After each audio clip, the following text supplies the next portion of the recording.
الحمد لله نحمده ونستعينه ونستغفره ونؤمن به ونتوكل عليه ونعوذ بالله من شرور أنفسنا ومن سيئات أعمالنا من يهده الله فلا مضل له ومن يضلله فلا هادي له ونشهد أن لا إله إلا الله وحده لا شريك له ونشهد أن سيدنا وسندنا ورسولنا ونبينا وحبيبنا وشفيعنا ومولانا محمدا عبده ورسوله صلى الله تعالى عليه وعلى آله وأصحابه وأزواجه وأهل بيته وبارك وسلم تسليما كثيرا كثيرا.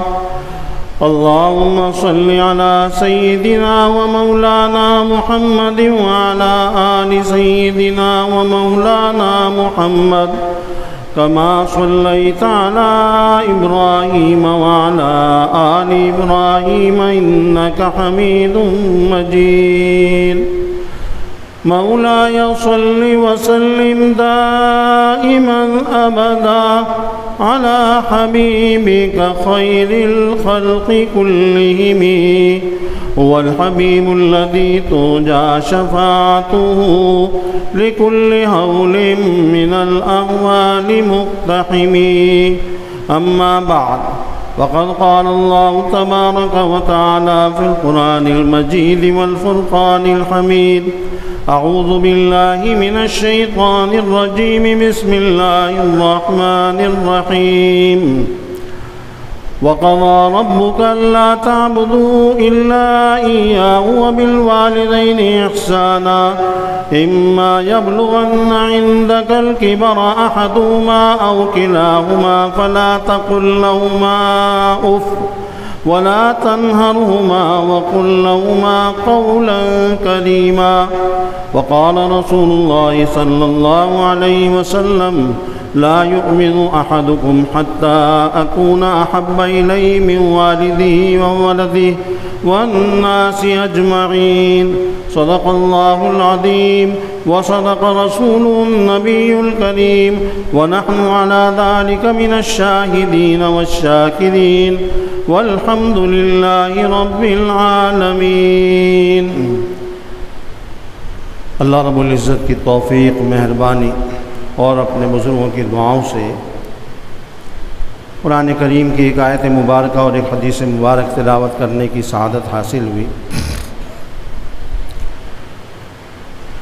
اس آیت مبارکہ میں اللہ تعالیٰ والدین کے ساتھ اچھا سلوک کرنے کا حکم دے رہے ہیں، اور پھر اس کے بعد یہ فرما رہے ہیں کہ اگر والدین میں سے دونوں یا کوئی ایک بڑھاپے کو پہنچ جائے تو بڑھاپے میں ان کو کبھی اف بھی مت کہو اور ان کو جھڑکو نہیں، اور ان سے بہت ہی نرمی سے بات کرو.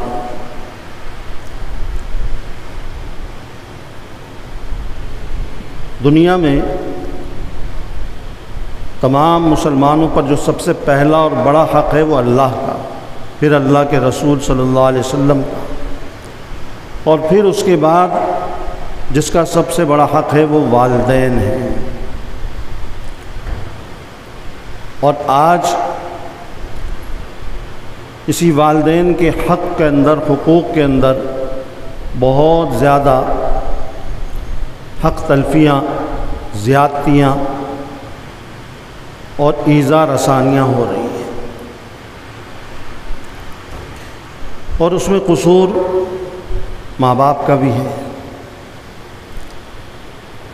کہ ان کی اچھی تعلیم سے مراد دنیا کی نہیں، دین کی، کہ جب دینی تعلیم اور تربیت کا اہتمام ہوگا تو ان کے دل میں ماں باپ کا احترام ہوگا، عظمت ہوگی، ادب ہوگا، بے ادبی اور بے احترامی سے وہ بچیں گے۔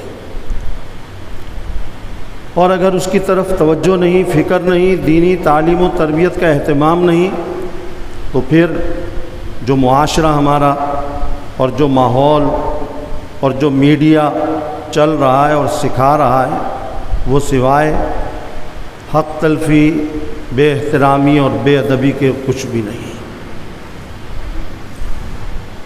کہ آج چھوٹے سے چھوٹا بچہ بھی ماں باپ سے ادب سے بات کرنا جانتا ہی نہیں، تو جوان کہاں سے پہچان لیں گے؟ چھوٹا بچہ بھی ایسے بات کرتا ہے کہ جیسے وہ بڑا ہے اور ماں باپ اس کے ماتحت ہیں اور چھوٹے ہیں۔ اور میں نے عرض کیا کہ یہ چیزیں باقاعدہ تربیت کے ساتھ سکھائی جاتی ہیں، اس کی طرف توجہ نہیں ہے، اس وجہ سے ہو رہا ہے۔ شروع سے بچپن سے بچہ دیکھ رہا ہے گھر کا ماحول کہ جی میرا بڑا بھائی، میری بڑی بہن ماں سے کس انداز سے بات کرتی ہے، باپ سے کس انداز سے بات کرتی ہے، تو چھوٹا بچہ یاد رکھنا ہمیشہ بڑے بچوں سے سیکھتا ہے۔ بڑے بچے کی تربیت ماں باپ کرتے ہیں، جیسا چاہیں، جس پٹی پر چاہیں، جس رخ پر چاہیں اس کو ڈال دیں۔ جب ڈال دیا، اب وہ جس رخ پر چلے گا، جس پٹری پہ چلے گا، دوسرے بھی اسی پہ چلیں گے۔ اگر وہ صحیح رخ پر ہے، صحیح راستے پر ہے، تو دوسرے بھی اس کو دیکھ کر انشاءاللہ سیدھے راستے پہ چلیں گے۔ اور اگر وہ غلط رخ پر، غلط پٹی پہ چلا گیا اور ماں باپ کو فکر نہیں، توجہ نہیں، تو اس کا نتیجہ ہوگا دوسرے بھی اسی راستے پہ چلتے جائیں گے۔ اس لیے گھر کے اندر اس کا اہتمام کرنا چاہیے، اگر ماں باپ چاہتے ہوں کہ اولاد بعد میں بھی، نوجوانی میں اور اس کے بعد اور شادی سے پہلے اور شادی کے بعد ماں باپ کا احترام کرے اور ان کی اطاعت کرے، ان کی فرما برداری کرے، تو ان کو شروع سے کوشش کرنی چاہیے کہ اس کو صحیح رخ پر رکھیں۔ اب بچے تھوڑے سے بڑے ہوتے ہیں اور دوسرے انداز سے ماں باپ سے بات کرتے ہیں جس میں ادب نہیں ہوتا، اور بے ادبی سے بات کر رہے ہیں، بدتمیزی کے لہجے میں بات کر رہے ہیں، اور ماں باپ اس کو یہ سمجھ رہے ہیں کہ لاڈ پیار ہے اور محبت سمجھ رہے ہیں کہ یہ بچے کو بڑی محبت ہے، کیسے لاڈ سے ہم سے بات کرتا ہے، کیسے بے تکلفی سے بات کرتا ہے۔ یہ لاڈ پیار اور بے تکلفی نہیں ہے، یہ بے ادبی کی پہلی سیڑھی ہے۔ شروع سے اس کو باقاعدہ سکھانا چاہیے، بتانا چاہیے، اور ذرا سی بھی بات کوئی ایسی کرے تو اس کو پہلے نرمی سے سمجھانا چاہیے، پھر اس کے بعد تھوڑی سی سختی سے، تاکہ اس کو سمجھ میں آ جائے کہ ماں باپ کا مقام کیا ہے، مرتبہ کیا ہے، ادب کیا ہے، احترام کیا ہے۔ تو چونکہ آج ماں باپ خود ہی اس معاملے میں لاپرواہ ہیں، چھوٹا بچہ ہوتا ہے کوئی پرواہ نہیں، جو کہہ رہا ہے کہنے دو، جس طرح کہہ رہا ہے کہنے دو، جو الفاظ ماں باپ کے لیے استعمال کر رہا ہے کرنے دو۔ جب اس میں لاپرواہی کریں گے تو اس کا نتیجہ بہت برا ہے۔ اور پھر بڑے ہونے کے بعد ابھی جو کمانے کے بھی قابل نہیں ہوتے، پڑھ رہے ہوتے ہیں، تو چونکہ شروع سے تربیت کی طرف توجہ نہیں دی، تو پھر تو وہ خود ماں باپ کے باپ اور ماں بن جاتے ہیں۔ وہ اولاد جو ابھی کما نہیں رہی، اپنا کھا نہیں رہی، کھا رہی ہے باپ کا، وہ باپ کی بھی باپ بن جاتی ہے۔ وہ کس طرح کہ وہ باپ کو اپنے انداز سے چلاتی ہے، کوشش کرتی ہے کہ جو میں چاہ رہا ہوں نا میرا باپ وہی کرے، جس طرح میں چاہ رہا ہوں اس طرح کا پہنے، جس طرح کا میں چاہ رہا ہوں اس طرح کا کھائے، جس سے میں چاہ رہا ہوں اس سے ملے، اور جو میں چاہ رہا ہوں وہ بولے۔ اور یہاں تک کہ جب تربیت صحیح نہیں ہوتی، ابھی کمانے کی عمر نہیں ہوئی، پڑھائی کی عمر ہے، تو بچوں کے ذہن میں یہ بیٹھ جاتا ہے دینی تربیت اور تعلیم نہ ہونے کی وجہ سے کہ جی ہمارے پاس سمجھ زیادہ ہے، ہمارے پاس عقل زیادہ ہے، ہمارے پاس نالج زیادہ ہے، ہم زیادہ سمجھتے ہیں، ہمارے ماں باپ نہیں سمجھتے۔ اور پھر اس کا نتیجہ بہت برا نکلتا ہے کہ وہ بے ادبی اور بدتمیزی پہ اتر آتے ہیں، کہ پھر وہ روک ٹوک شروع کر دیتے ہیں۔ دیکھیں جب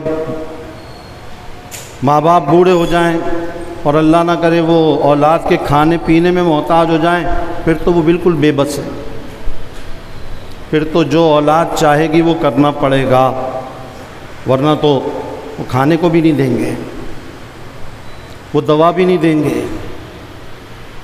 وہ بالکل پرواہ بھی نہیں کریں گے ماں باپ کی اگر ان کی مرضی پہ نہ چلے۔ وہ تو بالکل یوں سمجھ لیجیے محتاجی کی زندگی ہے، اگر ماں باپ کے پاس اپنا پیسہ نہیں ہے اور وہ محتاج ہیں اولاد کے پیسے کے اور کھانے پینے کے، پھر تو جو وہ کہیں گے کہ جی یہ کام کریں تو یہی کریں گے، بس یہ چیز لیں دوسری چیز نہ لیں یہی کرنا پڑے گا، فلاں سے ملیں فلاں سے نہیں ملیں یہی کرنا پڑے گا، فلاں سے اس طرح بات کریں اس طرح نہیں کریں یہی کرنا پڑے گا۔ اور لیکن اب تو ایسا وقت آ گیا کہ ماں باپ کو بڑھاپے میں بھی اللہ نے پیسہ دیا ہوا ہے اپنا، وہ محتاج نہیں ہے پیسے میں اولاد کے، بلکہ اولاد کو کھلا رہے ہیں بڑھاپے میں بھی، ریٹائرمنٹ کے بعد بھی اتنا مل رہا ہے کہ اولاد کو کھلا رہے ہیں، لیکن پھر بھی اولاد ان کی تابع دار نہیں ہے، ان پہ آرڈر چلاتی ہے۔ جو محتاج نہیں ہیں ان پہ بھی وہ اپنا آرڈر چلا رہے ہیں۔ کیوں؟ یاد رکھیے کہ میں نے عرض کیا شروع میں کہ ماں باپ نے شروع سے توجہ اگر نہیں دی، ان کو دین کا علم اور دین کی تربیت، دینی صحبت، دینی ماحول میں لانے کی بٹھانے کی کوشش نہیں کی، تو نتیجہ یہی ہوگا۔ صرف کتابیں پڑھا دینا کافی نہیں، کتابیں پڑھنے سے علم آ جاتا ہے لیکن عمل نہیں آتا۔ تفسیریں پڑھ لو، حدیث پڑھ لو، اس سے علم آئے گا، نالج بڑھ جائے گی، لیکن یاد رکھنا علم نہیں آئے گا۔ علم جو آتا ہے وہ نیک صحبت سے آتا ہے، علم کے بعد جو عمل آتا ہے، عمل نیک صحبت سے آتا ہے۔ علم تو کتابوں سے آ جاتا ہے، نیٹ سے بھی علم آ جائے گا، لیکن عمل نہیں آئے گا۔ عمل آئے گا نیک صحبت میں، نیک بندوں کے ساتھ بیٹھنے سے، باعمل لوگوں کے ساتھ بیٹھنے سے عمل آتا ہے۔ جیسوں کے ساتھ بیٹھو گے ویسے بنو گے۔ اب ہوتا یہ ہے کہ بڑھاپے میں وہی اولاد جب اس کی تربیت نہیں ہوتی، وہ ماں باپ کے لیے مزید تکلیفوں کا، اذیتوں کا، بیماریوں کا، غموں کا، صدموں کا ذریعہ بن جاتی ہے۔ چونکہ واقعات ایسے پیش آ رہے ہیں، یہ کوئی کتابوں کی باتیں نہیں ہیں، حقیقت میں ایسے واقعات پیش آ رہے ہیں کہ میں آپ کو بتانے پہ مجبور کہ وہی اولاد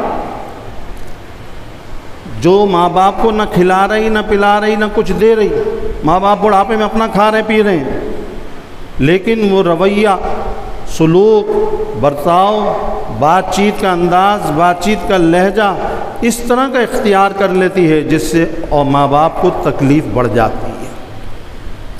دیکھیے ایک تو بڑھاپے میں ہوتا ہی ہے کہ بڑھاپے میں بیماریاں بھی ہو جاتی ہیں، جوانی میں ویسے اسباب کے درجے میں کم ہوتی ہیں، بڑھاپے میں زیادہ ہوتی ہیں، ہر چیز کمزور ہو جاتی ہے۔ دوسرے بڑھاپے میں انسان کے اندر حساسیت بڑھ جاتی ہے، ہر چیز کو بہت زیادہ محسوس کرنے لگتا ہے۔ ذرا سی بات ہے جس کے اندر جوان اولاد کو سمجھ میں نہیں آئے گا کہ جی اس میں میں نے کون سی بری بات کہہ دی، کون سی غلط بات کہہ دی جو یہ شکوہ کر رہے ہیں۔ لیکن جب ان کی عمر کو اولاد پہنچے گی نا تو سمجھ میں خود بخود آ جائے گا. وہ عمر کے حساب سے حساسیت بڑھ گئی ہے کہ ایسی ایسی باریک چھوٹی چھوٹی باتیں جو جوانوں کی نظر میں کوئی تکلیف دہ نہیں ہیں، اس سے ان کو تکلیف شروع ہو جاتی ہے، صدمہ شروع ہو جاتا ہے. اور تکلیف و صدمہ کیا ہوتا ہے؟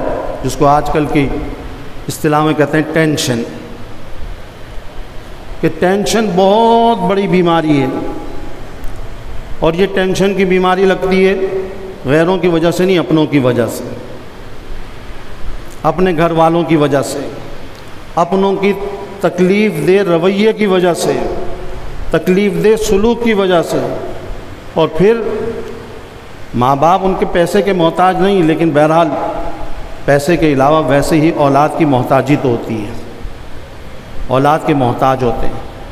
اس لیے وہ زیادہ اولاد کو بول نہیں سکتے کہ تمہاری اس بات سے ہمیں تکلیف ہوئی، تمہاری اس بات سے ہمیں تکلیف ہوئی، تمہارے اس رویے سے ہمیں تکلیف ہوئی.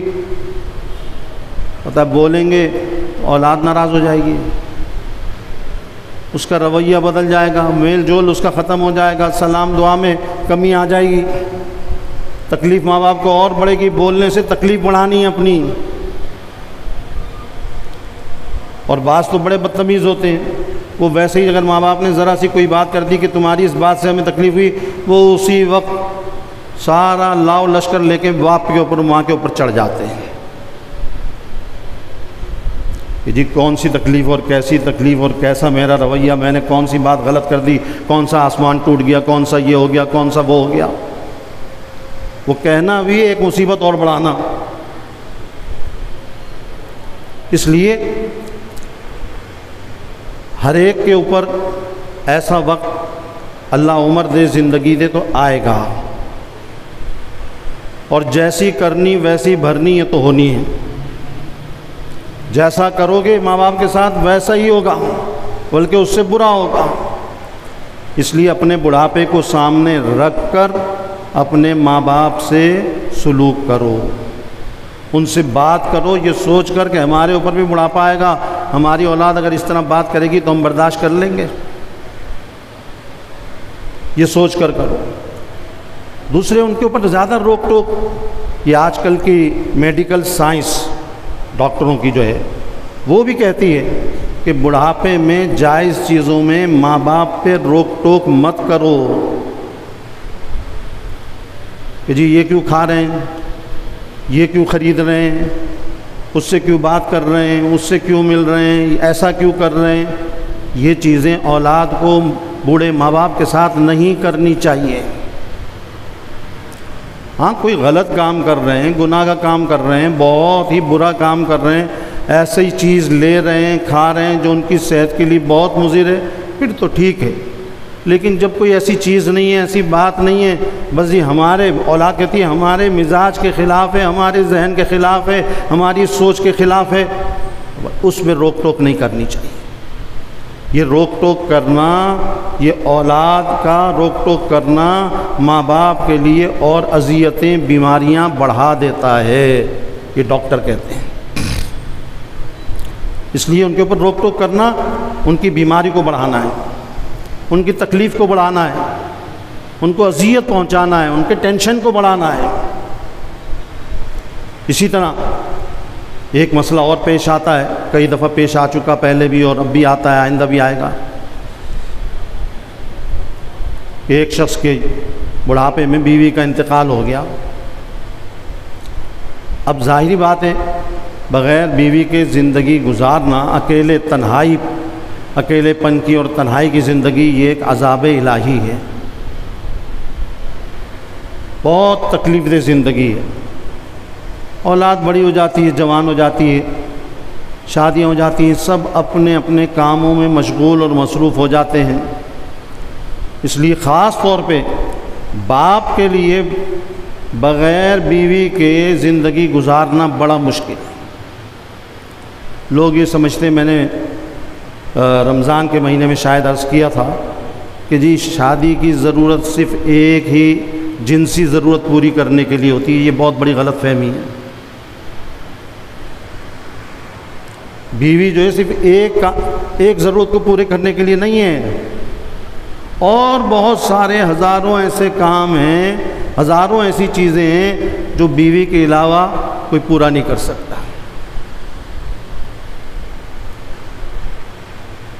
اس لیے جب کسی شخص کی بیوی کا انتقال ہو جائے، آج تو باپ اتنا ڈرتے ہیں بیچارے، اگر بیوی کا انتقال ہو گیا تو اپنی اولاد کے سامنے منہ سے بول بھی نہیں سکتے کہ اولاد کیا کہے گی، بڑھاپے میں کیسی بات کر رہے ہیں، شادی کرنی ہے۔ اب بھائی شادی کر لی، تمہاری عمر گزر گئی، جوانی گزر گئی، بڑھاپا اللہ اللہ کرو، کیا شادی کی بات کرتے ہو؟ یعنی شادی کی بات صرف جوانوں کی ضرورت ہے، یہ بہت بڑی غلط فہمی، جہالت ہے، پڑھے لکھوں کی جہالت۔ وہ بیچارہ بول نہیں سکتا۔ ایک صاحب تھے، وہ انتقال کر گئے، ہمارے دوست جاننے والے تھے، ان کی بیوی کا انتقال ہو گیا، ماشاءاللہ صحت بھی اچھی تھی، پیسہ بھی بہت تھا، سب چیزیں تھیں۔ انہوں نے اپنی اولاد سے کہا کہ مجھے ضرورت ہے، میں اکیلے زندگی نہیں گزار سکتا، کبھی رات میں بھی مجھے ضرورت ہوتی ہے، اکیلا ہوتا ہوں، نیند نہیں آتی۔ تو جس آدمی کو اکیلا ہو اور نیند نہ آئے تو وہ رات کیا ہوگا، اس کے لیے پوری اذیت کا ذریعہ بن جائے گی۔ کوئی ہوگا تو کسی سے بیٹھ کے بات تو کر سکتا ہے۔ تو بیٹے تو زیادہ کچھ نہیں بولے، بیٹیوں نے کیا کہا؟ بیٹیوں نے کہا ابا اگر تم نے شادی کر لی تو ہمارا تمہارا رشتہ ختم، نہ تم ہماری شکل دیکھو گے نہ ہم تمہاری شکل دیکھیں گے۔